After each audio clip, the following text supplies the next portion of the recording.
nice. Very nice. Front to back. Leader's garment. Quite happy. It's alright, isn't it? Looks pretty good in that bad boy. Excellent, I think the word you're looking for is. Look at that thing. Looks beautiful, doesn't it? Beautiful. Now, only if you're ready for this. Welcome back to episode 3 of the OTB podcast with Red Dog and KB back in action here today. Red Dog, welcome back. Thanks for having me, Kerry. Glad to be back. We finally got some racing to talk about instead of us just talking nonsense about the last 20 years of downhill. Yeah, it's nice to catch up with current times and not be living in the past so much. But Lourdes World Cup opener in the weekend, which was that was a pretty exciting race. But also joining us today, we've got a special guest, Cam Cole, foreign correspondent, live from Iran. Welcome to the show. Hey boys, how's it going? Long time listener, no time caller. We've finally got some credibility on the show, which is good. I mean, we're only 3 episodes in, so that is pretty good going. But it's nice to have some actual credibility here. Credibility? I'm not sure about that, but we'll see what we can do with it. Yeah. So you're fresh off the plane from Lourdes, right? You just got home pretty much. Yeah, I got home at 1 a.m. last night, and it's currently just gone midday here. So nice cruisy morning to ease back into it, and then joining you guys. So a good excuse to delay all the post-race reporting and stuff I have to do. So yeah, happy we're about just that. doing some post-race reporting on our janky podcast instead. So that's great for us and our listeners. Do you need us to do it, Horse? Well, this could be it. I'll just send this file through to them, or just get them to listen, and you guys get a couple more listeners, which is probably great for the numbers. And it's killing 2 birds with 1 stone for me. So more than happy. This is a great option. GT could just send this out as their race report. I like it. Exactly. We can have a round table. Speaking of which, so give us a little bit of, and our listeners, you've got a new job this year working with GT. So what's that entailing? It's kind of jack of all trades kind of job. So from literally planning and figuring out season logistics with the other staff, Mark Morrison, who's the lead tech guy, mechanic, and was kind of doing all of the stuff before me, working closely with him, and then even right down to cleaning floors and vehicles, which I was doing last week, getting prepped for Lourdes and that kind of thing. So yeah, and then everything in between, dealing with riders and sort of planning test sessions, linking in with marketing and sports marketing product teams back at GTHQ, engineering team, all that kind of stuff as well. And then just right down to, for example, on the weekend, I was at the top of the hill for qualifying with the new junior kid we've got on the team. So things like that. So it's for me, it's a good use of all my skills, and then also tapping into that kind of racing experience I've got as well. So it's super fulfilling and super challenging right now. Everything's quite new, and that was my first trip away with the team, face to face with riders and staff. So definitely kind of laid some kind of building blocks that we'll be relying on for the rest of the season in terms of like those working relationships and all that kind of stuff. So yeah, I don't think they could have found a much better man for the job.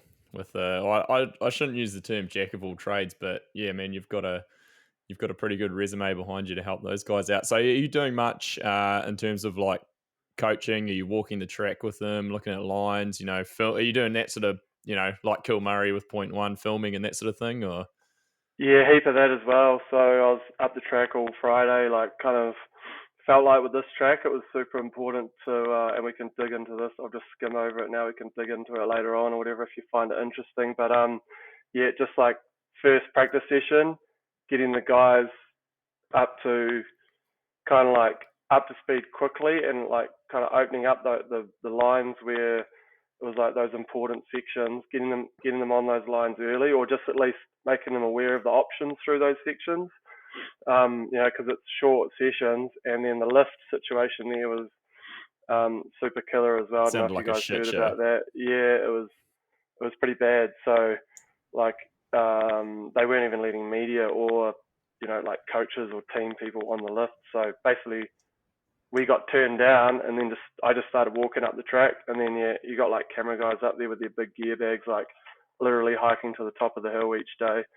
So just getting them on those lines early and just letting them know what was developing and all that kind of thing. So that was a whole day on the track, Friday basically, plus a bit after that as well, just using the e-bike to go up and look at a section, come back down and like debrief them on it and show them videos in between runs and stuff. So there's a lot of that going on these days. Like Commensal basically has the track lined with like staff, and like all the teams look like they're working together to feed information into a centralized, whatever it is, WhatsApp group or whatever they're using. So it's I don't know if it's super beneficial. Like, as you know, racing is, a lot of it is just an art, like you get riders that are really good at finding the lines early, and they're fast riders and the bike's set up good. Like, you can't really kind of put a rider into a box by telling them that line's going to be better all the time or worse, because they've got to know their self,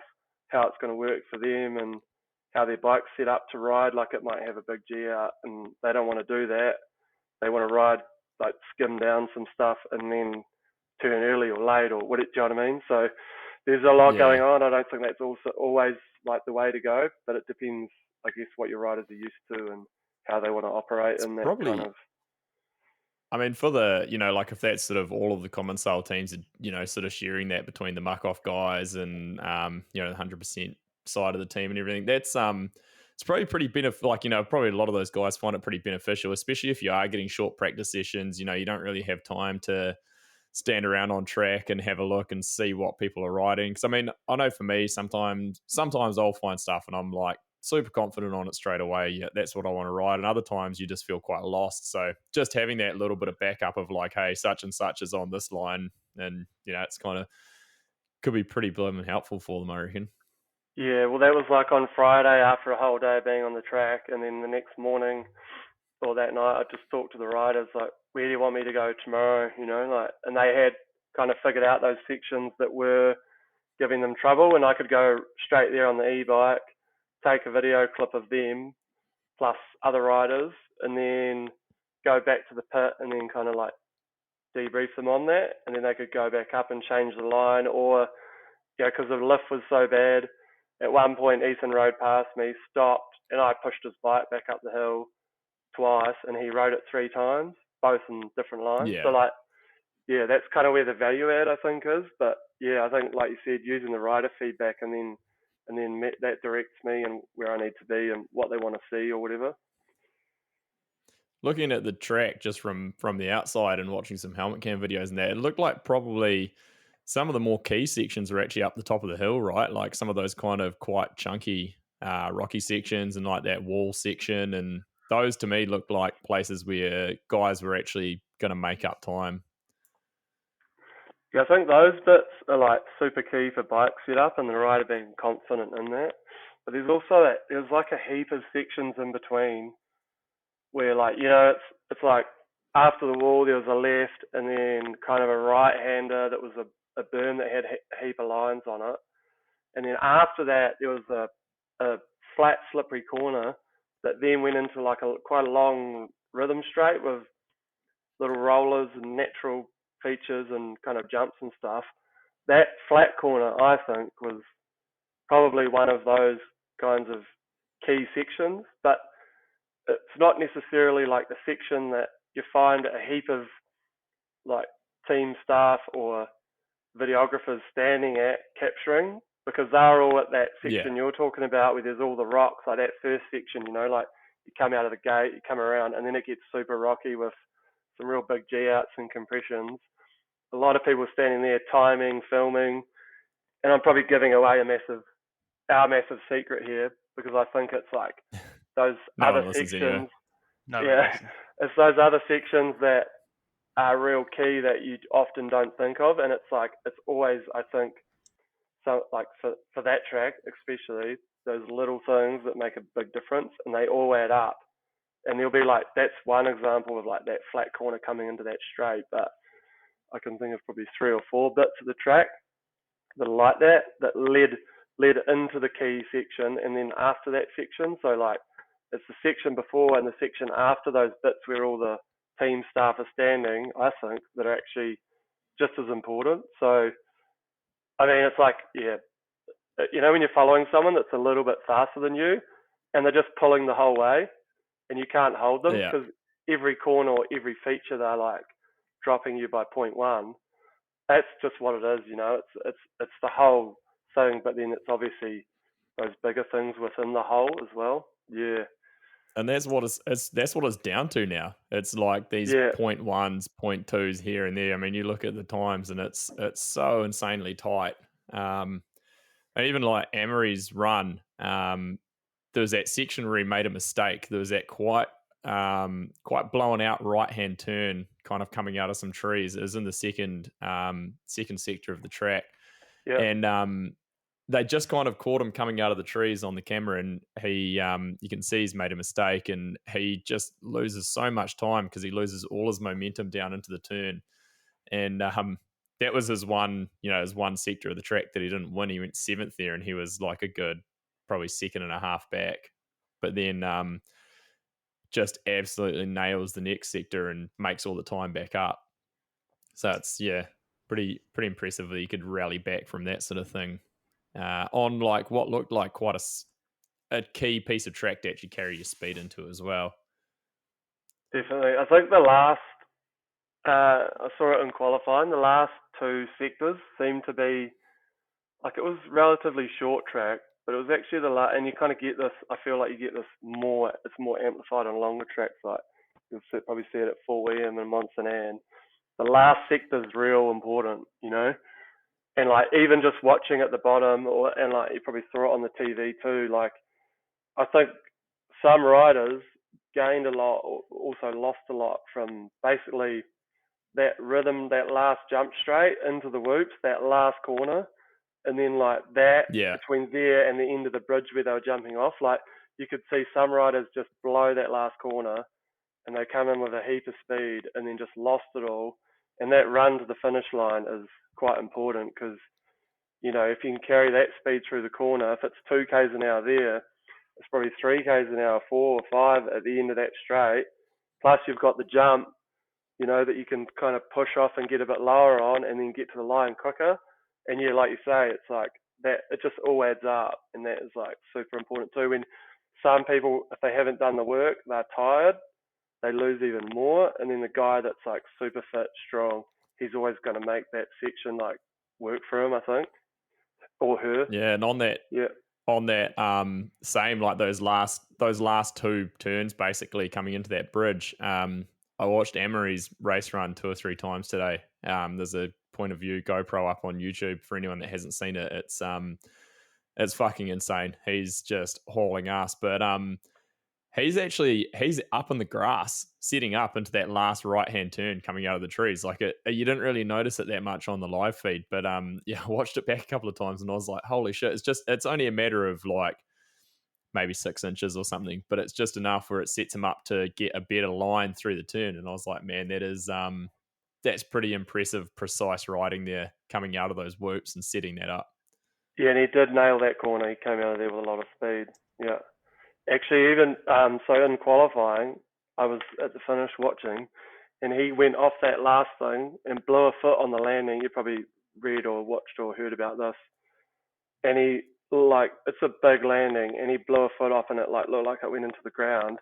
And he went across the line, and he had his head on the stem for like 5 minutes just sitting there. And I was like, he's going to be out. Like, I was surprised he was even at the line, you know. And then apparently, so then Wynn went over and was like going to see how he was and stuff. He had a big lump on his calf muscle and did something to his ankle. But I actually think like that might have slowed him down just enough to actually grab the win, because he has been riding kind of on the limit the last few years, and I think maybe his injuries have kind of put that perspective in him too. But he's riding, like you said, he made one mistake, but I think if that was the old Emery, he would have potentially overcooked it, like the Prowler did. I think he's kind of learned a lot and matured as a rider. So I'd expect to be seeing some more mature riding coming out of Emery this season, and wouldn't be surprised if he takes it a lot further than just this first one. That's a lot of confidence for him too now. He looks pretty dangerous.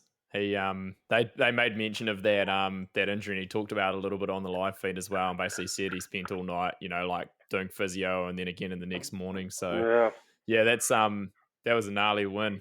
And then man, Finn Iles. I mean, some may say some that go by the name of Chris Vanderkolk that Finn Iles will never make it, but that was a pretty strong second place for him, man. He was so close to the win. That was an impressive ride.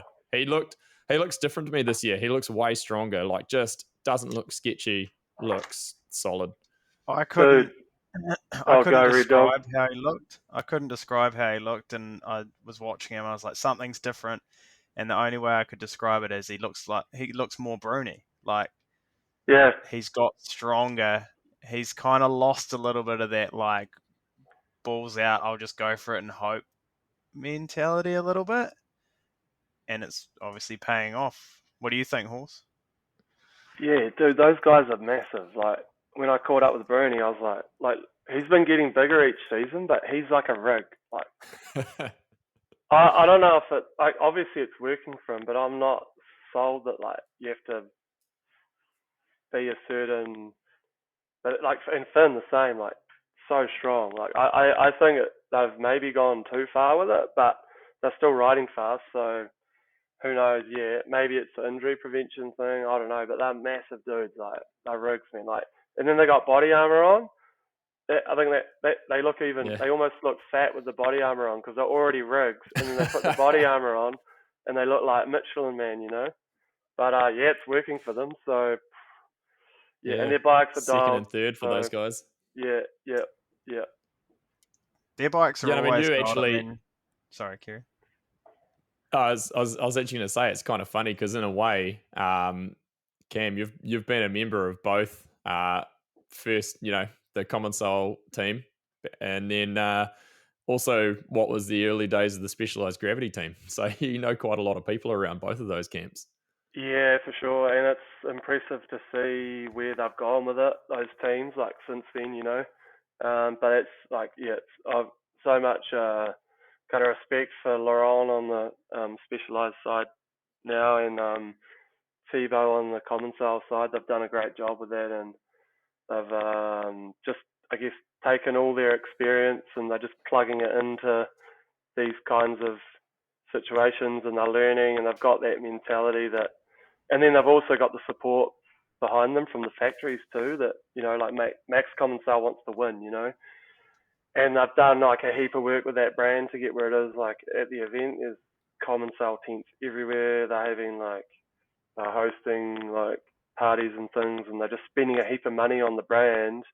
There's vehicles are everywhere, all through the pits and out on the road, that have branding on them. So they're doing a lot of work with that stuff, and I think that's fueling the team, and then the team's success is kind of fueling the brand too. And Specialized already was a huge brand when Laurent signed with them, but they got the resources, they got the suspension, they got the team partners behind them, and they've got test tracks now. It's like we're having that discussion too. Insane. Like, I feel like if we want to get GT, like, we've got a heap of work to do, but to get back to the top with GT, we've got to start thinking outside the box, or inside the box, however you want to think of it, to like kind of figure out a way to give our team that X factor that can bring us there in a short space of time too, because these guys have done, like, this started 4 years ago when Bruni was killing it, and then Perron's been winning for a while with that team now, and that's 3 years ago. Like, they've just been building on that each year, so we've got a bit of catching up to do, and then to get ahead, we've got even more work. But there's a heap of resources, a heap of thought being put into these races now. It's not what it was when I was on La Pierre, Gravity Republic, or whatever before it was specialised gravity. So yeah. Do you Cam, think Commensal, sorry, dog, quick one. Do you think Commensal are basically gone for the old moto adage of win on Sunday, sell on Monday? Seems like they're just pumping their marketing into racing, which is pretty cool to see because there's so many teams. They're obviously spending a lot of money. Yeah, and they spent a lot of money on that bike too to develop it. The last couple of seasons. I think they have. I think they've taken a bit from every sort of high, just that any sport that's high performing, got technology involved, like Moto, Formula One, anything that's kind of got that mindset about it. And they've kind of added a bit of mountain bike flavour to it as well, which is super cool because, it's awesome that our sport still has that mountain bike personality, and Perron's like the epitome of that. Like he's still messing about, got some personality in the pit or on the camera, and Yeah, it's it's pretty super loose. cool. Yeah, so it's rad, But yeah, that's the way they've gone with it, and more teams will. More teams are. There's, a heap, like Intense is kind of following that with some outside the box thinking on their kind of latest bike as well, and you'll just see more of it. It'll filter down, but yeah, they definitely have been taking inspiration from those other sports. Cam, I guess we're talking about the bikes, and KB touched on you being involved with Commensal and obviously Lapierre, which is now sort of specialised. I know in your time you developed that Rocky Mountain. You're always sort of testing stuff for Fox. How much input do you have into, I guess, the current GT bike, and do you have, give the guys tips or help the guys with setup and things like that? Yeah, we've got some good staff. Like we've got Mark Morrison, who's real good with the product, getting that all into the team, numbers and like all the kind of logistics stuff. He's also like super knowledgeable and really fast at like turning like a bike build around. And then we've also got Rich Simpson from the UK, who he's kind of more like our data guy. So these guys are like the super solid team. And then as a team manager from my side, that's kind of one of those skills where I can kind of slot in and like help with that analysis based on my experiences with all that product testing and experience with all that stuff back in the day as well. So, and still to this day too, like I still am competitive and want to improve the setup on my bike, even though I don't have that sort of access to the resources or haven't had it until kind of this year. It might change, but I'm keen to get on the bike and sort of give some feedback and work with the two staff involved in the team and sort of I guess support the riders, like more riders riding the bikes and providing like more data for Rich and Mark to like sit down and analyze, or just another set of feedback I think is important for them to be able to improve all the stuff in the team with bike setup and that, but also feeding that back to GT so that we can, the next product or the one after that, we can continue the development of that through iterations, whether it's, new hardware or new parts that we're throwing at it to tune it, which I think a lot of teams are doing. They've got, for example, Specialized Gravity probably have 3 or 4 different types of linkage to choose from, and each rider can test it out and pick 2 that might work for them for the season. And I think that's where we want to go with our stuff, is kind of that direction. I think you have to if you want to be competitive. So yeah, I guess as a team, we're kind of working on building that. And I guess to your point, like to think that all my experience with that stuff you mentioned, with the Rocky and the Fox stuff and whatever else, and also just having ridden a lot of frames in my career, which can be positive and negative because I was working with a lot of different teams and swapping teams, and probably didn't look that kind of, or it didn't give me that kind of consistent base I needed to like really get into some deeper work with the teams. But yeah, like to think I'll be contributing to the team more as we go forward and develop relationships. And yeah, as a team we've got a good platform to go from now. So yeah. In terms of bikes, has the game changed, or is it similar to what it was like when you were racing, I guess, at your peak?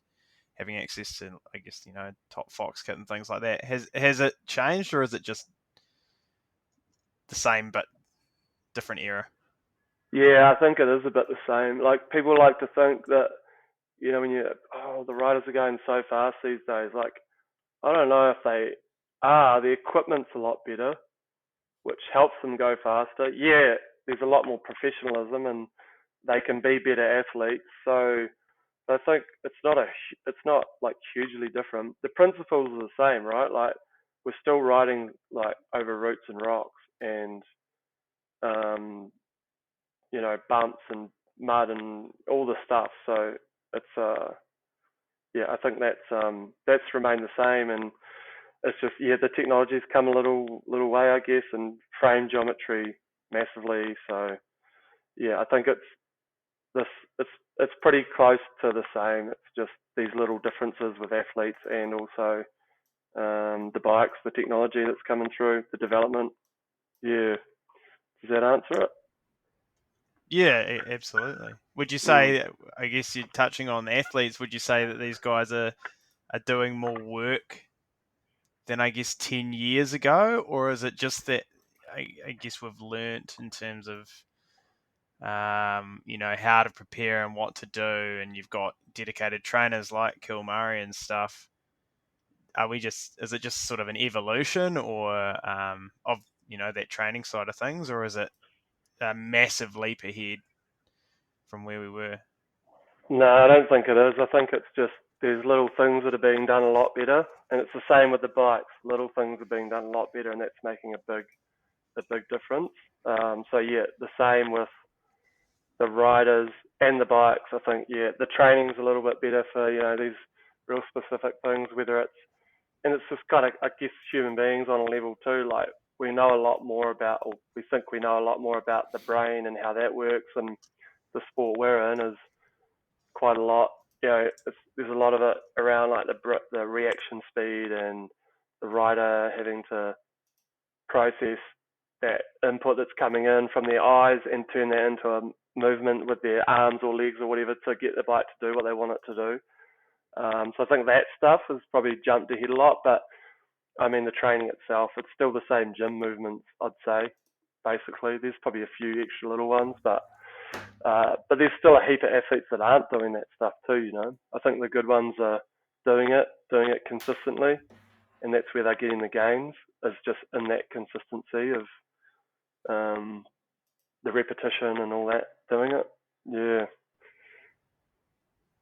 Yeah, no, that's cool. It seems that it is just there's such tight margins now, and you have to be sort of looking for every little gain, whether it be bike, or mentally or physically. So I guess, and noting that KB has dropped out here, I don't think he's been abducted, but maybe he has been.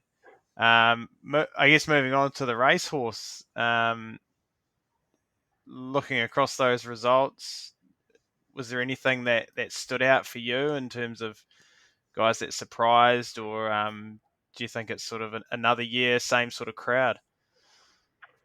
I think, linking back to the point you just finished on before about the mental and all that kind of stuff, like, you look at, there's you got Martin Mays in there, and you got, is it Antoine Vidal, the other enduro? Yeah, yep. Commensal Les Arcs bike team, like, guys like that, that's a surprise, but kind of not at the same time, because I guess they're racers, right? And kind of linking back to your point about that mental stuff and all that, like, Martin was on, and even Conor Ferrin, like, they are not on a downhill race bike, and they're mixing it up with the guys on, like, good stuff that's been developed. And so I think guys like that are obviously doing the right training. Their mental is like on point, so they can just turn up and do the job, So I guess those guys are surprises, but also kind of not as well, because they're obviously operating on a pretty solid foundation and level. Outside of that, not really. But when I do look through the results, I'm seeing a lot less, like the date of birth, the year of birth for the riders. I've noticed has changed a lot in the last 5 years, probably. Like, if you look on there, like I'm 1988, and there's Jack Reading, Brendan Fairclough, maybe two others that are 1988. That's 4 riders, like there's not a lot of kind of 30 plus year olds in there, like Wynn is like an old dog. Minar's buddy of granddad. Real old. There's a few others that are like, yeah. So it's like, that's kind of the main probably thing. There's a lot of like 96 in there, like Reece Wilson, Emery Perron maybe. There's a lot of 96. There's a few 92s. There's a few 99, 2000 kind of coming through as well, and shows you that it kind of is a young man's sport. And the older guys we started that are riding still horse. in there doing it. Yeah, exactly. We were racing when these kids like Ryan Pinkerton on our team. He's 2005. Like I was racing World Cups already. So for me, that's just not used to that. Obviously, it's like whoa. But yeah, that's probably one of the main things I noticed. And you can see it like even like when I say like 1996 was obviously a competitive year because you've got Reece Wilson, all these riders, and they're now at the top. And I think when you've got a group of riders coming through juniors like that, they're pushing each other pretty hard. And now they're kind of getting the reward from that because they're all like, top level riders. So it's kind of years and years and years to get to that point. Now they're all cracking it. And I think like in the top 10, there was maybe 4 who were 1996. So that's interesting. Yeah. Do you think it's taken longer? I guess you noted like Reece Wilson and guys of his era. Has it taken longer than you expected to push some of the older generation out, do you think? Yeah, I think so. Like I guess they've kind of, that group, like if you think of Perron winning in like 2018 or 19 or whatever it was, not that long ago, and that's a big gap from, I guess they were coming through juniors and stuff. But yeah, maybe that's got something to do with having the junior category at World Cups now, whereas like we used to just get in there with the elites, and you're not comparing yourself to a junior. You're comparing yourself, like I went and raced the World Cup, my first World Cup against Sam Hill, and he dominated the field by 8 seconds at that race. So you're kind of like reflecting after races like, oh, I was 30 seconds back on that guy, and he's where I want to be. So maybe there's something in that. Maybe that's why it's taking a bit longer. I don't know. Do you think that the junior class is an improvement? I mean, I always joke with KB about how the juniors have it too easy now. And when Jackson won on the weekend, he kind of celebrated, and I said, back when you and Horse and things were racing World Cups as juniors, there was no throwing the goggles into the crowd. No one even knew who you were. And you might have taken the win. So, yeah, there wasn't even a results sheet. You'd look down through it and you'd see that little circle, the asterisk. Yeah, a little. I think that World Cup you're referring to, the first one that we went to, Horse at Pilar, and remember Fairclough got on the podium. Yeah. He barely qualified because he had that huge crash, got on the podium, and I think there was, from memory, I think the only 2 other juniors that qualified was you and Emile Cavalier at that race. And all the rest of us just sat around depressed and working out what to do to go faster at the next race. Exactly, yeah. Like, and that race is a prime example. You'd look down 4 riders and see Brendan with his little thing, and then you'd look way down before you even saw another one, So yeah, definitely, yeah. I'll just say something here. I'm super stoked that I got to race in the era I did, and I was talking to Wynn about this on the weekend. Like, the bikes were raw, the tracks were raw. The bike mattered less than it does now, and it was just down to the rider, and like, it was just like super raw. Like, it's sick where the sport is now, but I'm stoked that I got to race in the era that I did, and yeah, I don't know about you. You guys are the same, but me too. I think that was a really good era. I think, like you say, like everyone was on very similar equipment. There wasn't these huge technological advantages. There was no weird little boxes on people's bikes with maybe lockouts in them, maybe not. Crazy stuff like this. Half a field was on an Iron Horse Sunday. It was like a spec class. Yeah. You just rode an Iron Horse Sunday, and it was down to who could ride it the fastest. And that was definitely a pretty cool time in the sport, I think, because it was super raw. 26-inch wheels, kind of average suspension, and we were right on the cusp of. And I mean, you went into that cusp of when things got a lot more technological and more advancements were coming through when you were still racing. But those late 2000s, mid to late 2000s were a pretty cool time for bikes and racing. 100%. Yeah. Red Dog was on the Expresso, flexing the back end out of it down the Bromont. Well, he just wanted to put himself World Cup course. at a disadvantage. Yeah, you could say I was riding a bike that was sort of from the 90s, actually, but Yeah. so the era I was in wasn't so great.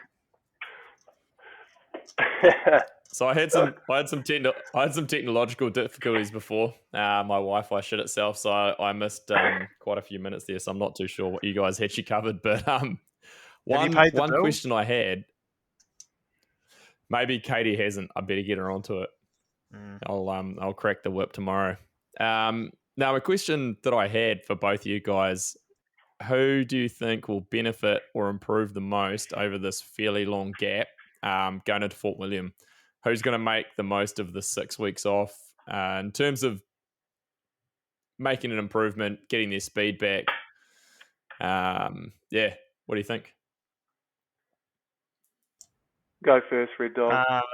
I'll go. I mean, I'm going to have to say Benoit. And I did some digging into this, and because everyone always says, he starts slow. And I looked into it, and over the last 10 years, he always starts terribly. Like, he's often outside the top 10. 1 year he didn't qualify. He's had results in the 50s. The only time he's really been okay is he got 5th in 2020, but that wasn't the first race of the year because they'd had world champs. And the other good results were sort of a weird year. Yeah, the other results were Peter Maritzburg.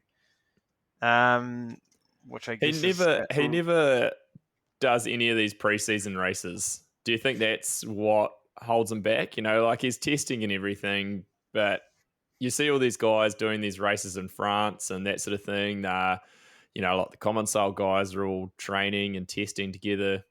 Maybe that's what's holding him back coming into the season. And he gets to the first race and is like, holy shit, maybe my bike felt good, but I'm just not in a race situation. I almost wonder if it's like a little bit of a tactic, and maybe he knows that if he peaks now, it's going to be early. So maybe he uses it. Okay, I'll take a top 20. It's probably a win, but knowing that he's going to build, the next 6 weeks he's got before Fort William, you'll probably see a different guy. But he probably knows he can't sustain a whole season like these other guys can, especially now, maybe with him being slightly older. I was going to say, maybe it's the key to his sustainability across so many years of racing. Like coming in, actually rested and fresh, and yet maybe on the back foot physically or mentally or just not ready for whatever reason because he's just had time off and he hasn't been like pushing as hard as, everyone else, in the off season and doing all that racing and blowing himself out before he gets to the meat of it. But you're right, he is. People will write him off because they're probably not looking back on history, but I think he still rides good. He'll be back up there. Yeah. Oh, I mean, historically, he's an absolute beast at Fort William, so you would expect him to be a lot higher up the standings for that race anyway. Yeah, for sure. And I'm sure he's got some takeaways, when he's 7.5 seconds back this weekend. I'm sure he's got a lot of stuff on his mind that he's going to go off and work on over the next few weeks.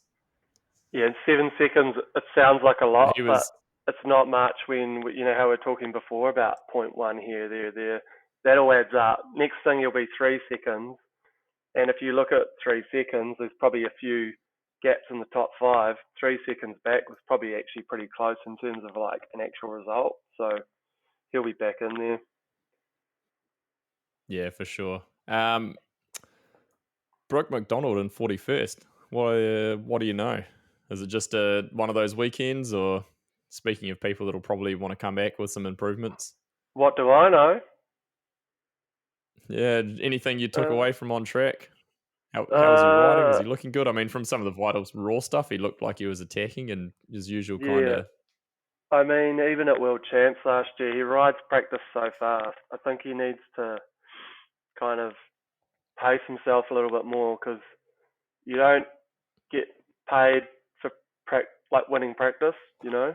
Well, maybe you do to a certain degree, but yeah. I think you this is kind of the mentality I have. You get paid for that one run on Sunday. Even qualifying doesn't matter as long as you're in, you know. So I think he needs to kind of be mindful of that and pace himself a little more, and then just put it on the line once, you know, for the weekend, instead of putting it on the line every run, like, because he rides good, and maybe there's just, because of that, there's a mental gap there, so that when he gets to Sunday, he's a little bit kind of not as sharp as what he was when he came into the start of the week, because he's been pushing through practice and focusing so much on each run instead of thinking about the end game on Sunday. That's from my side, yeah, what I see. I saw it at Worlds last year, like absolutely on fire, and then just, whereas, you know, you take Jackson Goldstone for example, like just warming up all week, quali's alright too, and then just blows it away in the final. And I think that's the mark of a true racer, is being, and Greg can do it too, just turn it on Sunday, you know. That's when you need just build. Yeah, turn it on. Yeah. Just going back to how he looks. We had Eddie. Go ahead, Red Dog. I'm just noting, I don't know if his bike looks as good as some of those other guys, and I don't know if it's the bike or just how he's riding it, but it doesn't look as composed. Maybe he's slightly stiff. I don't know. But when you look at, and it may just be how he's riding and how aggressive he is, but I look at it and I was like, it just seems like sometimes he looks like he's fighting it a little bit, whereas a guy like, you know, Bruni, Finn, Emery, they're very composed. The bike reacts in a predictable manner. I don't know if there's anything in that or not, but that's just what it looks like. I think there's a lot of bikes like on the hill chasing something. Yeah. Like with they put an idler on the bike this season. You know, like that's a bit of a band-aid really, just to go slap something like that on there. They're obviously chasing a feeling on that bike that they're not getting out of it. Yeah, I think there's a lot of bikes on the hill that are too stiff as well, and the common cell bikes look pretty soft. I think they've got that low speed compression and that ride height super high, and the fork has all the travel there to use when it needs it, and it's super active, you know, both on high speed compression and then both types of rebound, or all the full rebound range. So yeah, I think there's a lot of bikes that are just like that. They think, oh, stiffer because these bumps are so big, but it's actually not a stiffness thing. It's a ride height thing, and it's also just having it correct so that the bike will absorb the bump and keep the tire on the ground so that the bikes do remain composed, as Red Dog said, which Commons they'll look super dialed with. Specialized been super dialed with for the last few years. So that's probably what they're looking for. In the Mondraker, yeah. Speaking of the common style and the stiffness, you see they've even got that like chainstay or seat stay brace that they can switch out to a different rate, I guess, of stiffness, which is quite cool. You know, they've kind of given that bike a lot of adjustability, which is awesome for a race bike. For sure. I don't think I've ever seen our other New Zealander. Sorry, go Kieran. Well, there you go. Go ahead, Red Dog. This is audio excellence. We just talk over top of each other. It's all right. This is what you guys pay for to listen to. You get what you pay for, is what they say. I don't think, just going back to the commentator, I don't think I've ever seen a bike so composed under brakes. Like, man, this thing's flat. It squats so predictably and has a heck of a lot of traction. It looks amazing. Those bumps after that big gravel road gap thing, I think there was a camera like looking directly back at like the entry into that kind of dark woods. Yeah, those bumps were huge. They were humongous, and like they were just like, yeah, like you said, Red Dog. The bike was just, both wheels were tracking. The rider wasn't getting feedback through the hands or the feet, which is exactly what you want. Especially like, that's kind of what I'm saying. Like, there's all those G-outs and stuff at the top of the hill. If your bike feels not as good in those, but it's good everywhere else, then isn't that a dialed setup? But I think a lot of riders are thinking, oh, I need my bike to hold me up in those big G-outs, and then they're suffering for like the rest of the track, which is like 90%. You know, they're sort of looking for that stiffness when really you want it to track over the roots and rocks, which are like small to medium to, you know, sort of size bumps, not those big compressions.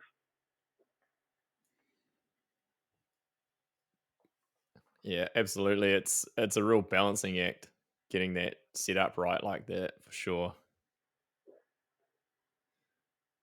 Our lone other Kiwi in the elite men was Ed Masters, 48th place. I'm sure he hasn't been back from injury for too long, and this was pretty much a one race trip for him. So I'm sure he was probably just pretty happy to be in the finals at this stage. We'll see plenty more from him, I reckon, as we go on. Yeah, then he was. We had. He rides good. He was. So I think his focus is enduro. Yeah, he's riding real good. So I think he just probably a bit of confidence coming back from his injury, and also focusing on enduro as well. I think a bit more. So probably didn't want to, you know. Yeah. With 2 months out from Enduro World Series starting. Is it 2 months? Must be, yeah. That's a long way away. Like so for him with an eye on that, then it's kind of, you know, understandable. But still rode good and got like a reasonable result. I think it's so stacked to get into the final now. That's good, you know. And then from there, I guess you always want more. But yeah, like we talk about, you know, getting 48th place, but holy shit, just making that top 60 is gnarly. You see the names that didn't make it. Yeah, 100%. Yeah, gnarly. There's a lot of guys. I actually had a look at something because one of the names we threw around for this podcast was on the bubble for in memory of the guy who got 61st and didn't get to race, and that was Oliver Zoir at this round. But I was interested. The qualifying cutoff was 13.485 seconds back. That was his gap, which is pretty tight. I sort of thought, I wonder what 2017 cutoff was, and that was 14.238. So it hasn't changed a lot, because I was thinking maybe it's, you know, maybe the gap's come down, maybe it's got tighter, but yeah, not as much as I expected. I thought it might have been a little bit bigger than that. Super frustrating to be that guy, eh? And there was so many riders, like a second or two back from that. It's painful. Oh god, yeah. Yeah, It's brutal. There's nothing worse, especially because you sit there for the whole qualifying session. Because those of you who've never seen qualifying, it goes from fastest to slowest. So, you know, if you've had a season where you're doing okay, you might start sort of 50th or so, and there's maybe like, I don't know, 120, 130 riders. And I had it at Mont Saint Anne one year, and I think I was in the 40s maybe in my starting position. And I sat there for the whole entire time, and it was one of like the last 5 guys down that bumped me into 81st, and it was just fucking devastating. I remember this. Yeah, I remember this. I'd rather be 110 than 81. Do you know what I mean? Yeah. At least you know you just had no chance. Yeah, exactly. Yeah. Red Dog, what was your? Were you on the bubble ever? You must have been close. I was at Champery in the wet. I wasn't that close though. I got bumped out, but I'd crashed. 110 was a win for me, mate. Yeah. I think my best was like 109 maybe, or maybe something around that. Yeah. And it was top 80 then. That was when they took the 80. They took the 80. Yeah. Arguably, there was a lot more people racing though then, because I think it was easier to get into, at least race a World Cup in those days. So there was some big fields, especially in Europe back then, trying to qualify. Actually, on that, this discovery thing, I think it's going to be pretty sick for the sport. I think it's a risk to change, and Red Bull apparently isn't happy about it all. But it's going to be interesting in the next 12 months to see what comes out of this. So I'm sure you guys will be covering that as more news comes through on it, which it will probably in another 6 months there'll be a bit more information. But there's stuff being thrown around in managers' meetings and things at the moment, which sounds pretty exciting. So it'll be interesting to see. It'll probably be good to have a bit of fresh blood. I mean, Red Bull knows how to run an event, and they obviously have a lot of longevity just even in downhill racing. But it'll be cool to see something with what sounds like a big backing come in, and maybe change things up a wee bit and see where it goes. Change is as good as a holiday. Yeah, exactly. Yeah, 100%. So I was going to jump in because we were talking about Eddie. Jenna Hastings joined the Pivot Factory racing team, so another New Zealand local. So she was racing in the junior women. 6th place for Jenna. I saw on Instagram she said she'd made a pretty big mistake, and I did actually pick that out in the results. Like the first 2 splits, she was pretty good, and then something's kind of gone wrong down the lower end of the course, and so yeah, she was probably in there more for like a, maybe in around 4th or something. So it'll be interesting to see how she goes on from here. Some good riders in there too. A lot of support that they're getting, and she's a good rider too. She seems super relaxed and like composed and chilled out before her. She's got a good approach, is what I'm trying to say, really. So I think she'll go far with it. Obviously, we've pointed that out too. First World Cup or whatever, and made a mistake, and still coming pretty good. So first World Cup, is that right? Yeah, I mean she broke out at the Crankworks Rotorua and the Summer Series. Obviously, like she took the win at Crankworks and really made a name for herself there. So she's definitely got some speed and some skill, which is pretty cool. The junior men, I know we touched on Jackson Goldstone a little bit, but holy shit, he had some pace. Like he was 11th fastest on the day, so there's no joke. But do you reckon the course broke? Do you reckon the course broke down from when the juniors raced it through to like later in the elite men? I think it got dry. Or do you think it was still probably got so dry? So maybe he had a little bit better conditions. Potentially, yeah. I mean, there was definitely it probably got better to a point, and then it just started getting worse because the sun was just on it. The sun wasn't exactly hot, but yeah, it was. Not taking anything away from him though, he still put a 2.8 second winning margin in 2nd place, so he's got some serious speed on him, that kid. Yeah, and it's kind of depressing when you realise that you watched him on that Strider bike video he did when he was like 3 or 4 years old, and now he's just winning, junior World Cups, and you're thinking, what the fuck am I still doing here? But that's all right. That's why we love it. I think, honestly, I think Loic can give him a run. Like, if Loic can, obviously he's still getting used to some new stuff and still kind of embedding with the team. But dude, Loic in practice, he's got it all there to take a bit of a battle to him. So I'd like to think that Loic can put one over him at a couple of at points during the season. So, and there's probably other riders too that'll just have that, the common cell guys or whatever, they'll have a solid ride at some point as well, and it'll all come together for them. So I think he's going to have a race on his hands at some of the races for sure. Yeah, I said this to Red Dog last episode that I think there could come down to a point where we're going to see some good Union versus Syndicate Santa Cruz battles between Loic and Jackson. Hopefully, I mean, the pace that he had over the National Series here in New Zealand this summer was pretty impressive, especially when he just jumped on that Santa Cruz and he was hauling ass. I was talking to him and he'd just got the Olin suspension, and I said to him, how's the bike feeling? And he was saying, like it's not really set up too well just yet. But then he went and laid down like 3rd overall or something at Coronet Peak. So he was, he was hauling. He's got it all there to do well, I think. Yeah, absolutely. Had Toby Meek in 6th place as well. So he's part of the Mondraker deal as well. So I think he's kind of on like their development side. So it was a pretty solid ride for him. It's kind of funny. Like I know he's been around, but I just don't really know much about him. So he's, pretty solid by the looks of things. Neither do I, and he's chipping away. He's definitely improving. I think technique-wise, he'd probably benefit from a few adjustments, but just for the critical eye. But he's obviously still putting it together. So, full credit where credit's due.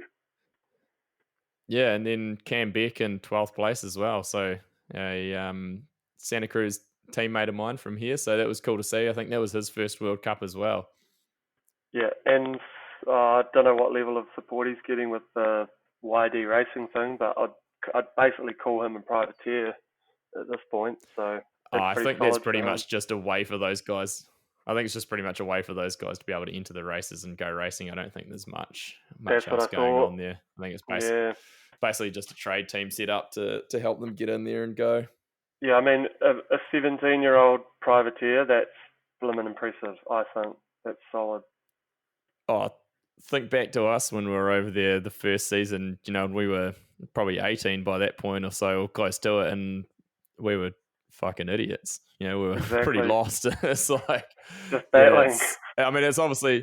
It's a lot easier for these guys traveling and that over there now. It's a lot more straightforward with technology and that, but it's sure.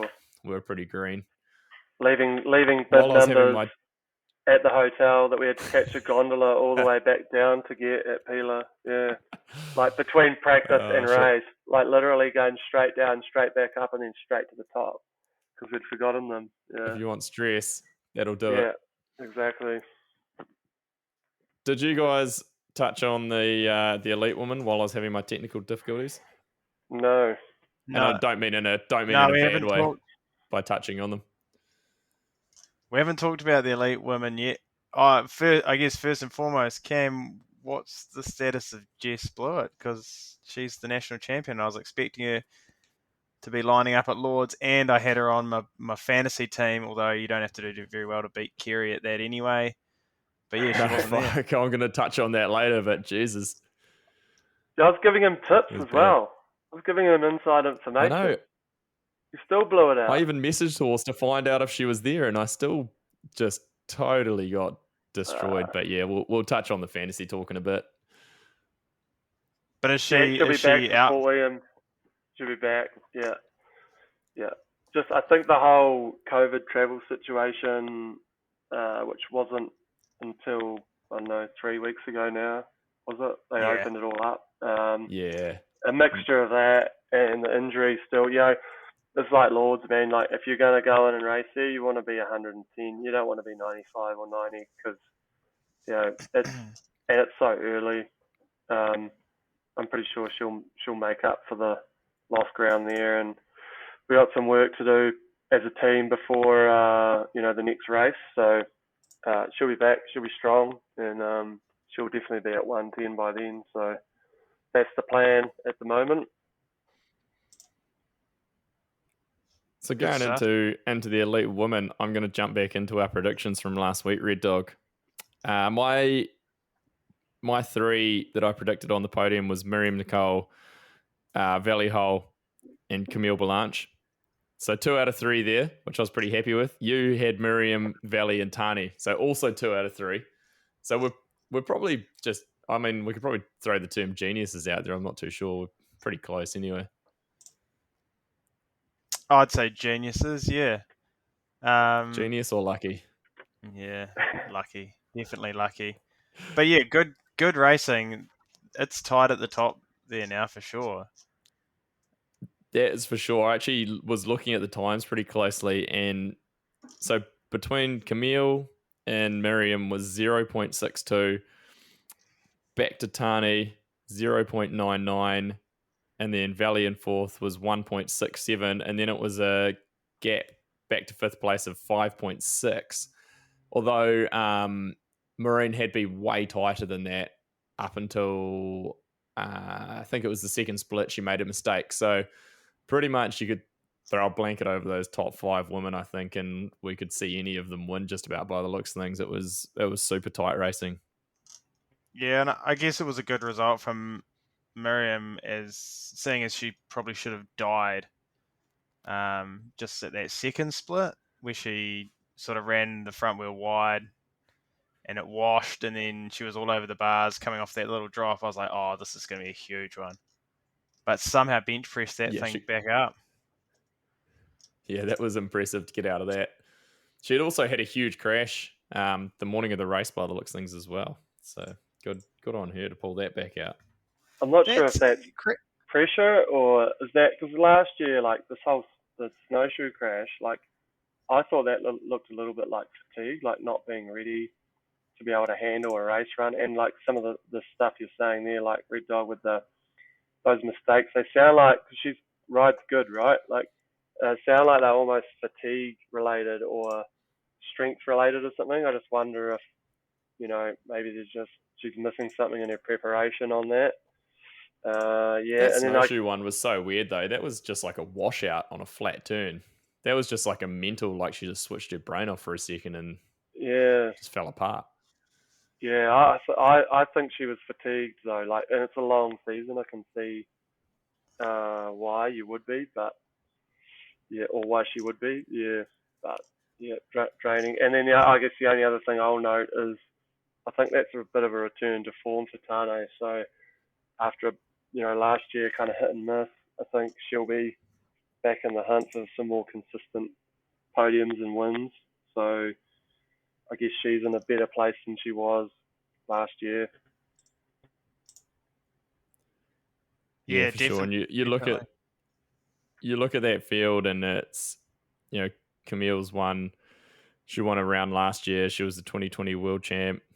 Miriam was the world champ last year. Valley won the overall last year. Tane's returning to form. It's could be back set for a pretty good season in the elite woman. I think so, yeah. Marine's been fast last couple of years, so she'll be back in there as well, I'd say. She was injured recently, I think, in the off season, if I remember rightly. Yeah, I think she was actually, so it could be a little bit of a slower start for her. Yeah. Yeah, I think she broke her back in the off season, didn't she? Yeah, solid injury. Yeah, a little bit back. Hey, did you see Luca's awkward handshake with Thibaut Deprella after his run on the live feed? That was probably one of my highlights of the race. Yeah. Poor old Luca, he left him hanging. Got left hanging, yeah. Just Phil hanging. He made light of a good situation. That was quite good. Yeah, my other favourite Luca moment of the race was him on the podium, and you can hear him on the microphone telling Danny how shit it is getting 6th place. And then Danny ends up, you can see on Danny's face, like, fuck, I'm just going to end up in 6th place here. And sure enough, he does. Yeah. That is shit. Just ask Nathan Rankin. Yeah, twice in 2 years in a row at Mont St. Anne. Was it 3? 2. Yeah. Hey, speaking of Danny Hart, did you guys talk about him earlier at all? No. You hold this thing together, mate. Yeah, I know, but I just don't know what you talked about. Maybe it's just silence for the whole time. I was trying to I think we got stuck on the same topic. We didn't cover any ground. We just you came in. Yeah, we were waiting for you to move it forward. Yeah, fair enough. So Danny's 6th was actually pretty impressive to me because he was like a diesel, man. He was 21st at the first split, down to 12th, down to 7th, down to 6th throughout the splits. Like he just dieseled and got faster as he went down the hill. He still got some serious pace on him, which was good to see. Yeah, he seemed disappointed, but I thought that was a pretty good showing. I think he made I think he just lost it in the first 2 splits. Yeah. That's where he lost all his time.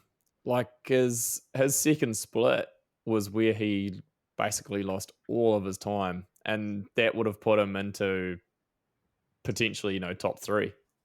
So could have, would have, should have. I mean, same as Loris. He probably should have been in the top 3. Deprella probably should have been in that top 5 mix as well. You can only fit 3 in the top 3, though. Eh? That's the problem. Yeah, exactly. Yeah. Loris was hauling in practice. I thought he was going to take it, but maybe he went all guns blazing a bit too early. But He's one of those guys that's on another level, like with Perron, DePrella, Reese Wilson, all those guys that are in the top 5, that were in the top 5, and even the top 10. Like, I think that's where the race is going to be this year between those guys, because they're noticeably quicker even in practice and stuff. So, just Yeah, there's a massive resurgence of, well, not really a resurgence, but the French and the British are so fast at the moment. There's so many of them up there. I'm looking at the top 10 now. It's like Danny 6th, Reese Wilson 7th, Laurie's 8th. Who else was there? Matt Walker was 10th. I always forget how good Matt Walker actually is. And then I see him pull a good result, and I'm like, shit, he is actually a really strong rider. Yeah, I don't think he Kate fluked Edwards that in 13th. World Cup victory overall a couple of years ago. It was No, for sure. Like, looking back on it now, that was legit. It was a weird season, but he was so strong that whole season. Consistent, exactly. The one guy we Absolutely. haven't yet talked about in the top 5, Benoit Coulanges. Benoit. He might be my new favorite. He's my new favorite. He's the man. He's my new favorite as well, and I refer to him as Benoit from accounts, because he looks like an accountant. Like, that guy's doing your tax return. Yeah, he's not got a hairdo or anything. He's just straight up and down. And he's been battling away for years, and he's cracking it, man. Like, he's fast, and last year he got some good results, and I'd love to see him win a race. That'd be sick. Yeah, I wouldn't surprise me one bit if he won a round this year. Yeah, he rides a lot, man. We were at Perron Bike Park, and he's just up there, just hammering away, like just doing runs. He's probably like completely sick of that track, but he's just up there riding, just getting it done. Yeah, just so strong on the bike, then just so much bike time and strength. Yeah, I think that's where he's getting it. He's cracking it because of that. Horse, how tall is he? Is he 2 meters? Must be close. He is pretty tall. 2 meter Benoit. 2 meter Benoit. Yeah, I'll size him up next time. Can you get a photo next to him next time? We can just see how tall he is. Yeah, I'd like to see that actually. Get a fan photo for us. We'll post it on our Instagram. Sounds good. We'll make it happen. Would he have ridden a medium Iron Horse Sunday back in the day? Oh, he might have gone large. Yeah, he would have got it. Well, it depends. Maybe he's late bloomer, just growing later in life. But I think these days he'd be on a stretched large Iron Horse. Yeah, put him on one of them. Yeah. I was just looking at his birth. He was born in 94, so I kind of think his vintage might be a bit late for the Iron Horse. I think he was probably past those days. Yeah. Disappointing. He would have been a glory guy or something. Speaking of glory, what's happened to Giant? Do they have a new bike? There's not much going on there these days, is there? There's not. Yeah, apparently, but it just looks like the old bike. That's what we thought, but didn't get a close-up look of it. I mean, Emile Cavalier on there actually. Rennie does a good job of like racing, but he's a pretty quiet dude. Just kind of goes about his work. I guess I don't know who else is even on that team. That's it. I couldn't tell you. I thought Jacob Dixon was still on there, and then I just saw a picture of him on a Mondraker. So no, the team is just Rennie. Realize. Is it? That's it. Wow. Yeah, that's it. Do they have a junior? Unless maybe? you count Something like that? Nah, it's just Rennie. Really? Surely. Yeah. So we need to do some more digging on this. We need to do some more digging on this. Do they need to pull Dustin Adams out? Oh, sick. I think that we need Dustin Adams, Jared Cavalier. Rando. Emile Cavalier. Yeah, Emile. Happy Emile. Yeah, Emile. And who was this? Was it a Spanish dude that rode for them? He was Oscar was a real weapon as well. Yeah, Oscar says. They need Oscar says back. Yeah. Oscar says bike's no good. Fix it. Yeah, but pretty quiet though. I mean, we had a pretty shitty pit location, and they were in with us, which we weren't really happy about. We were in a paddock that, if it had rained, would have been absolutely horrendously muddy. And no. we were all basically facing away from the race and like tucked in the corner, which wasn't that good. I personally, I don't think we should be going back to Lourdes. Other than the track, obviously the track was good and the racing was good, but in terms of all the other like stuff in the background, the lift, the pits, Infrastructure's got to be there, eh? Yeah, for sure. And that's why Val de Sol, Fort William, Montsanan, these ones with that infrastructure are just so good because it's just every layer of the event is just so good, you know? Hey, Red Dog, just was scrolling through the results and stumbled upon a 33rd place here. Are you familiar with who got 33rd in the weekend? I am not, but do I need to start saving for those beers? You probably should just get them and put them on ice, I think. Because You reckon I need to put? You reckon I need to put those on ice? No, I'm not writing them off just yet. I don't see a top 5 this season. Sorry, mate. I'm still there. I'm just don't see it. Dakota Norton proved the bike can do it. They've got another prototype bike in the works. The bike's good. Hey, I'm not knocking the bike.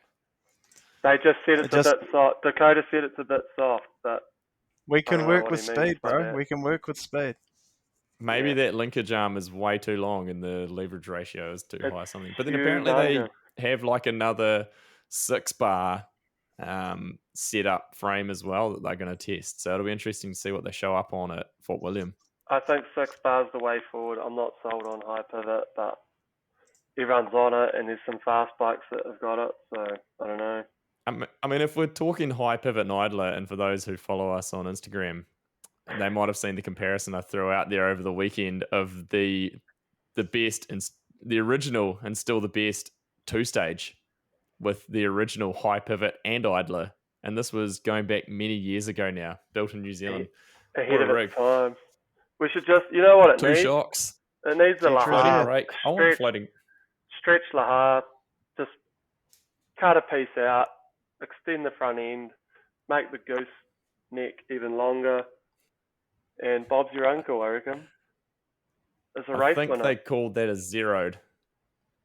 But they just didn't really stretch it at all. It was also super short. And it needs a big, horrendous neck-looking thing on it. Yeah, it needs like the goose neck. Yeah. But one of them had a curve to it too. It looked real grass. Yeah. Looked quite fallacy. I think we might have to have a Lahar episode of the show.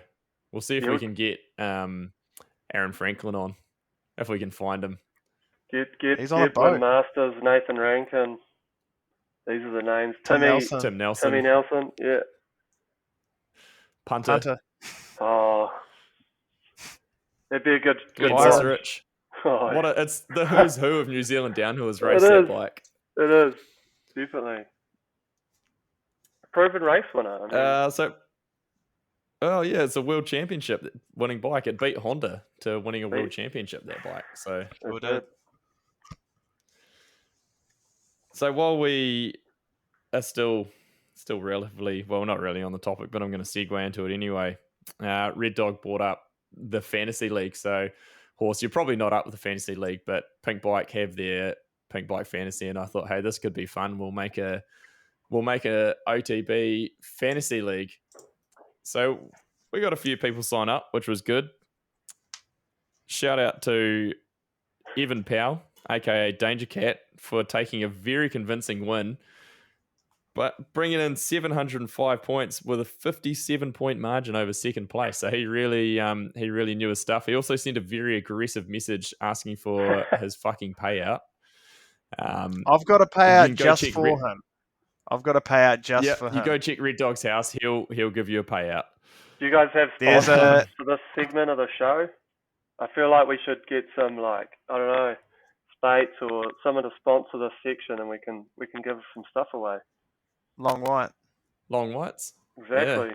Now you're talking. Yeah, pals, I don't know. I mean, that'd be a great sponsor to have on board for you guys in general, but if you're it would really make the show get good as it progressed. If we were drinking them whilst doing the show, I think that would be a winning combo. So if there's anyone with any beer contacts, long white, pals, we'll take anything that's got some alcoholic content in it. Mountain Dew. Yeah. Yes. slide into the DMs. Second place in the fantasy league was Hucker Dave, and then third was none other than Sam Baker. I'm not familiar. You familiar Who's with that him? guy? No. Never heard of him. Never heard of him. Seems like he's got some strong fantasy results there, though. I mean, I've never heard of him, but I do think he has some of my socks in his possession from a trip we did in 2010. So if I could get those socks back, Sam, that'd Dude, be you great. don't want those back. You do not want those back. He's probably still wearing them. Probably. Red Dog, you slid into 16th place. That's not bad. That's not bad. Out of how many? 16?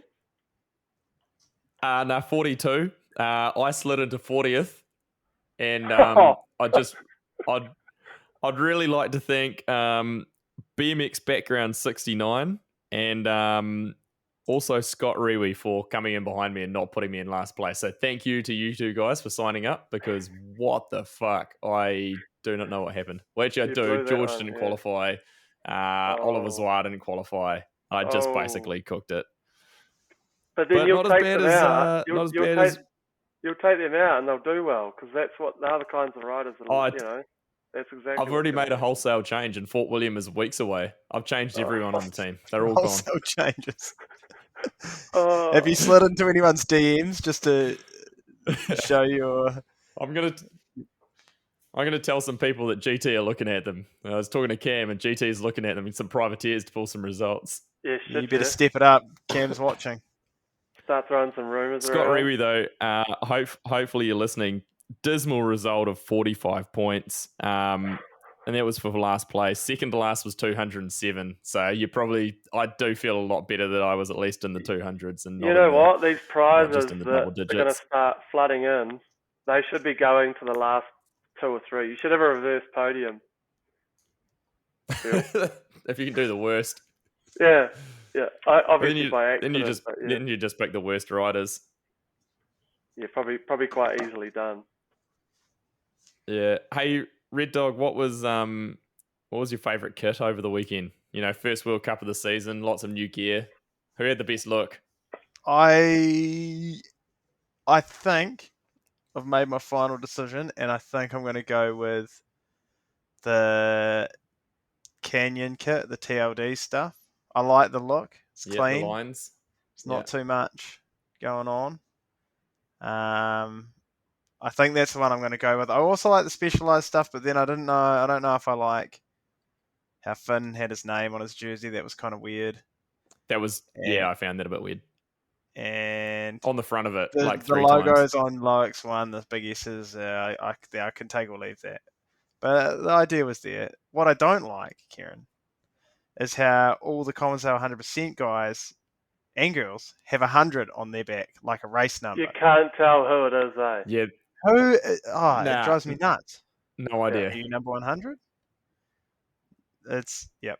They who do you at least they could have put like a logo, or a percentage symbol or something on there with the 100 if that was what they were going for.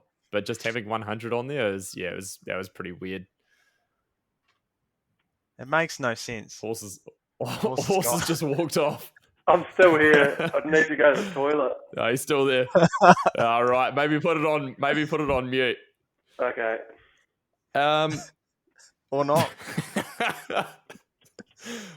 You know what? The one thing that I couldn't get over was the Trek kits, the all white with the QR codes on them. Was that a fucking COVID tracing kit or what? Is that so you can scan in and make sure you've been around them, or? The thing, I think it was, yeah. The thing I don't understand is how's anyone ever going to scan them? Like it must, and if you take a photo of really them, fast on the side of the track. If you take a photo, does it just take you to a page every time, and you're like, damn? Probably. You imagine how much Sven would be swearing every time he was taking photos. They actually Horse has it muted. Horse from the toilet. Thanks for that, Horse. My pleasure. I actually really like the Commonsale, the Darko kits that they were running. I thought that was pretty cool stuff.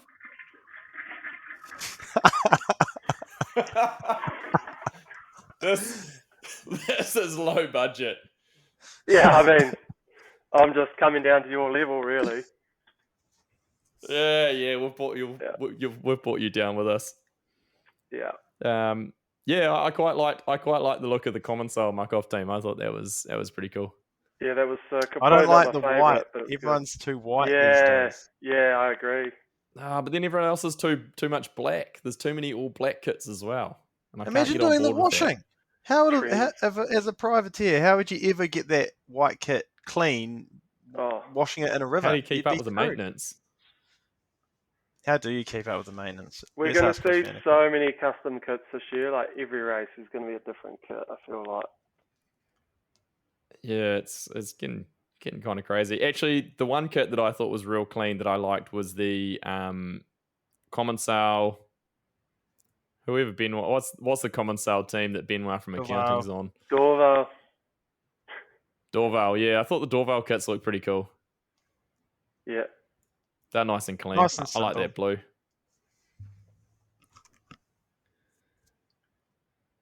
Well, I think we're probably just about... actually, no, we've got some listener questions. We better not forget those. Ooh. Do you want to do Let me the jump voicemails, or do you want to leave them for another time? We can leave them till next episode. How many do we have? We Do have we have any... we have 3. Brad Cummins called in again. He's currently in Reno. He's moved. He's sort of moved out of Fresno, and he's gone to Reno to cultivate some fields. There's a question from Anonymous again, and a guy by the name of Chris Van de Kolk has also sent in a question. We don't want his one. Is he from Sweden? Yeah, or not something? interested in I like his question. It's a good question. I have some Cam specific questions. I threw it out there, so I might jump into those ones. I First saw one that. up This could be from an dangerous. Katie Rose B. Not familiar with her. Don't think she's actually a listener. She's asked for feelings on McDonald's drive-through boxes.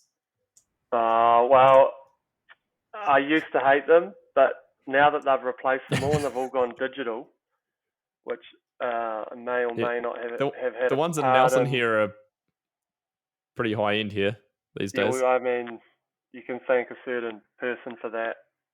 They probably haven't changed it since. Allegedly. Yeah. At Broken Lines MTB would like to know, did you ever find the pubic hair in your lahar? That was always a rumor that Aaron would put a pubic hair in every lahar that he built. Thankfully, they sold that on. Could well be buried under layers. They could pay me my world's bonus. They literally, no joke, he had to sell the bike to pay me my $5,000 because he had a Did bonus. you have a bonus? I was gonna ask you what the bonus was, but there you go. You threw it out. Nice. I think it was $5,000. Yeah, I'm pretty sure. Probably most of the. Yeah, I mean, maybe he probably sold it for pretty good money. I think it's in the UK, that bike. Yeah, I wonder where that ever went. Oh, there you go. I think. When was the last time you ever wore the World's jersey? Fuck, I don't even know if I've got it. I think I might have lost it. Damn, I knew I should have stolen it out of your wardrobe, eh? This leads me on to a question that we had here from an @Sharrett577. Where is your World Champs jersey and medal? I don't know. I'll try and find. I'm coming home in a couple of weeks. So I'll ask Mum. I think Mum's put it away. But I literally moved out of home and just left it and didn't even think about any of We've this lost stuff. Horse. He's frozen. So we'll find out. Paula will be on it. Know. She'll have it somewhere. If you can't find it, I would go to Sharrett577's house. It's a good chance he has it. Memorabilia pile. There's actually there's 2 real key questions that we had for Horse. The other one was, so we had another one, best thing and sketchiest thing about riding for Lahar. So there's a lot of Lahar questions. Sketchiest thing, working with Aaron probably, and having to wait so long for him to sell the bike before I got paid because I needed the money. Yeah, at that the sounds time. about right. Best thing, it was a pretty quiet bike and it was sick on the bumps, like in Europe and stuff when I was racing over there with it. but it wasn't super nice, like feeling how the back end got so long through corners. But yeah, everything else about it was pretty good, to be honest. Yeah, at the time. I've got a show favourite one here as well. Was 2010 Fort William the best thing ever, or gutting to be so close? Robert Havel was screaming pedal. Best thing ever. Yeah, easily. Yeah, that was a good race. I know Nathan Sherritt is a huge fan of watching this run. He almost watches it every month, I think. And his favourite section, I know, is when you nose bonk that rock at the top. Was that just like you knew it was on when you hit that, and you're like, or were you already on from the top? Nah, there was a corner in the woods, and I just railed the shit out of it. And it was like, I've probably never hit a corner that hard before. And like, you know, when like you can do that stuff, but not in a race run, like that corner, the bike was just so dialed, and the corner, it wasn't a heap of support, but I just railed at the tyres. Everything was working so well. It was that corner. It wasn't actually that section. I don't even remember the nose bolt until he brought it up, like a few years later, actually. Yeah. No, there was a corner. Oh man, that corner was insane. Yeah. Then most of the other questions are all food related, so I might just quickly run through them. Can we condense them True or into false? one question, or? Oh, okay. There you go. It's all based around gluten and beer. Yeah. So the first one is true or false. Cam is gluten intolerant. The jury's out on that one still. I'll answer that one. There's also... He's a social celiac. Brad Cummins has asked choice of curry and favourite gluten cheat beer. Are you on Deval now that you're hanging out in GT? 100%. Yeah. Yeah. Feel free to swing past if any of the listeners out there are going to be at any of the World Cups this year. Come past for Deval. That's what we're drinking. But favorite gluten-free cheat beer, I don't know. Something high alcohol and high, like an XPA or something like that. Real strong. Like if I'm gonna have a blowout and fall off the wagon, I'm well and truly off the wagon. Make it good. You know, make the most of it. Give my money's worth. Yeah. Yeah. Red Dog's seen that. Hops on Point, maybe. Oh, I think probably consider that one. Oh, that's your cheap beer. Through a straw. Yeah. The big bottle. Big bottle. Yeah. One of the favourites was probably the time that we went out for dinner and you ordered gluten-free burger and gluten-free beverage, and then ordered a donut for dessert, and the waitress called you out. That was probably one of my highlights. She called me out in front of you guys, which was real, just heartbreaking, really. Why would you do that? She got you good. Yeah. Here's another one. This might bring up hopefully something good. What's your favourite loose memory from way back the New Zealand Nationals days, pre-2009? Probably, I'm going to drop someone in this. Probably the Ed Masters self-filmed interview he did with himself when he got home real late one night. And I don't know, he was just breaking life down and like going into all these. It was so good. I wonder if Barron's still got it. It would be so good to. There would be some great content to get out there these days. I don't think I ever came across that one, unfortunately.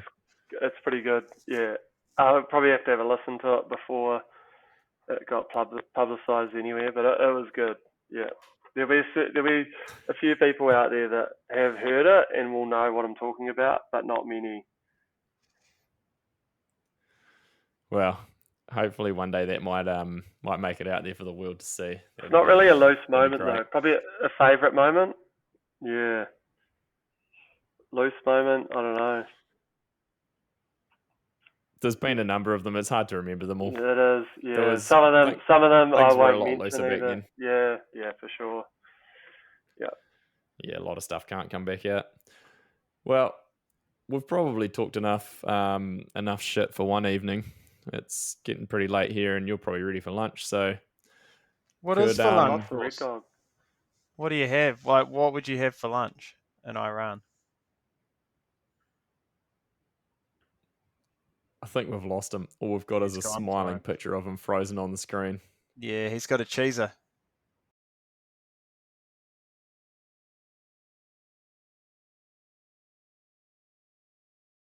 Nah, great radio. I think we might have frozen him there.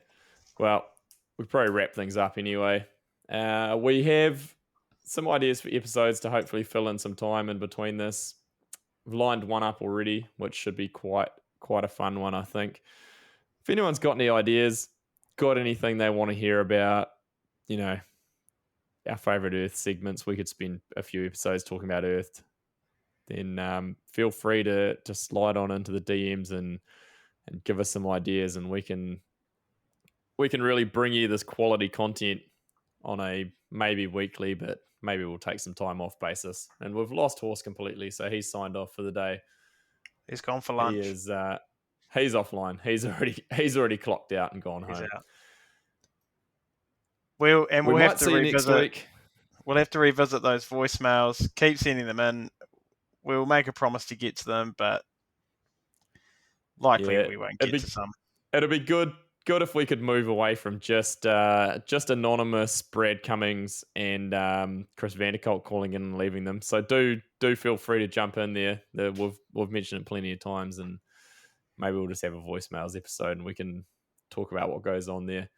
There's plenty to talk about in the voicemails, that's for sure. There's certain topics that KB would rather not touch on as well, which we will touch on. That episode may never make it to light if that one comes out. So we'll just cross that bridge when we get to it. But anyway, we might see you next week. We might see you the week after. Give us a 5-star rating on whatever you're listening to. Like, share, subscribe, tell a friend. Thanks, Red Dog. Thank you to Horse. What's up? I come from the land of down on the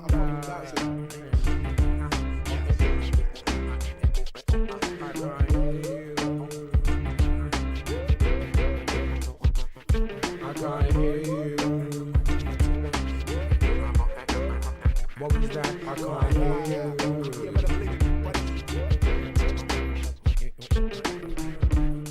I let it be like John Lennon, the anti-serum that you don't get for poisonous venom. Read the label carefully, I'm only here for the show. I love hip-hop too much to let you feed my ego.